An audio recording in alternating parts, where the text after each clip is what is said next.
have any other thoughts around that kind of ranked importance of where to start first and then where to move on? Is there any other nuance that you'd put into that category of where people should start if they have neither?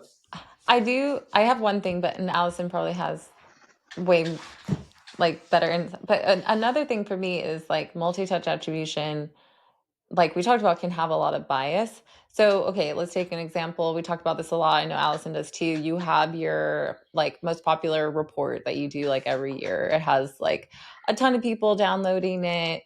It's, you're sending it to everyone.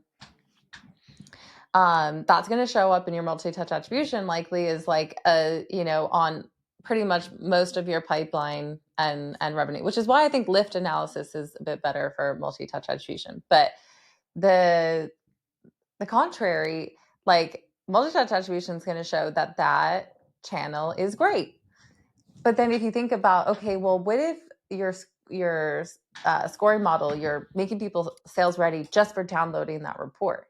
Well, you're probably going to see that the conversion rate from sales ready to like meeting booked is probably really low because people are like, well, not all of those people are sales ready. I know that's a great like resource for you guys, but you're actually like, you need to put a bit more filtering down there.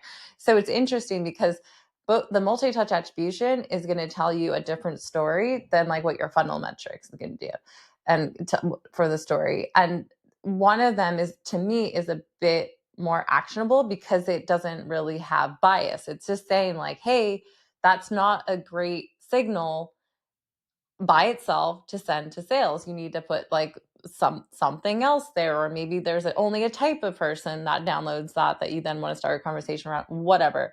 But that to me, it like tells a lot about why if someone was just looking at the data and they didn't have that intel and use their noggin on the multi-touch side, they're just going to think, oh, it's amazing. And then they're like, oh, wait, but our conversion rate is bad. How do I figure out the two,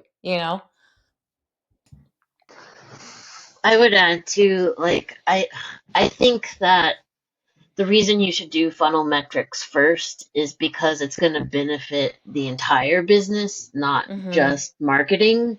Whereas multi-touch attribution is most beneficial to marketing because you're kind of seeing like what channels are most effective, what touch points within those channels are most effective, and it's important, yes, but the funnel metrics are going to see where in your entire sales process are things breaking down and why.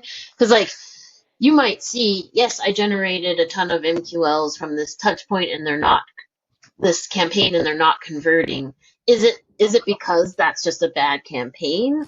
Or actually when I slice the data further, I'm seeing there's a bunch of records that got misrouted to somebody who doesn't follow up, on their records, and Yeah. those are the ones not converting, but the ones that got routed properly are. So like it could be due to other reasons, and that's what you can do with some funnel diagnosis is see where those bottlenecks are, segment your funnel metrics by those key data points, and kind of figure out, well, why what is it? Is it a bad campaign, or is it bad follow up? Is it something's wrong with routing? Is it we don't have a good process post meeting? What is it? Yeah. And so